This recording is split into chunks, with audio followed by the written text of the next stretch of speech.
Baguio girl na si Rita, ganito na pala kayaman ngayon.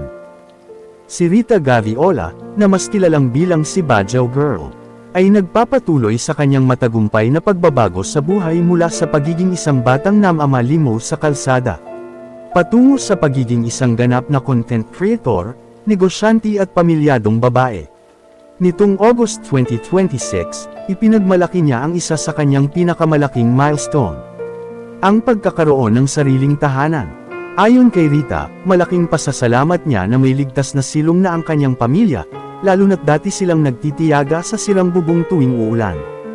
Aniya, Lord thank you, finally meron na akong matatawag na sariling tahanan. Yung dating samisilong lang sa sira-sirang bubong ngayon hindi na mangangamba.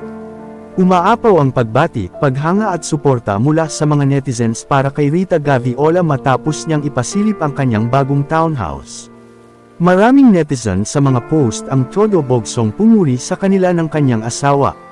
Dahil sa murang edad ay nagawa nilang magpundar ng sariling ari-arian sa pamamagitan ng kanilang pagsisikap. Naging malaking inspirasyon din ang kanyang kwento sa mga kabataang naghahangad na magkaroon ng sariling bahay balang araw kaya naman marami ang nagkomento ng sana all. Bukod dito, taimtim na ipinagdasal ng kanyang mga taga-sunod na magtuloy-tuloy pa ang swerte, tagumpay at mas marami pang blessings para sa kanyang pamilya.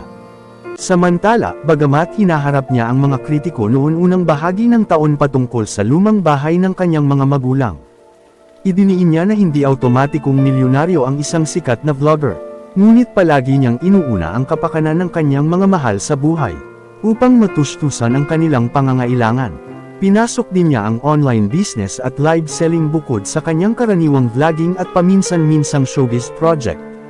Maliban sa kanyang bagong bahay, naging makasaysayan din ang taong ito para sa kanyang buhay pag-ibig matapos siyang opisyal na ikasal noong Mayo 29, 2026.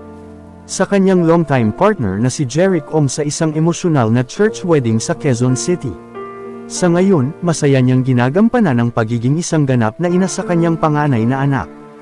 Bagamat hindi man siya maituturing na milyonarya sa tradisyonal na kahulugan ng showbiz, ang tunay na yaman ni Rita ngayon ay makikita sa kanyang stable na pamumuhay, sariling ari-arian at masayang pamilyang binuo mula sa kanyang sariling sipag at tiyaga.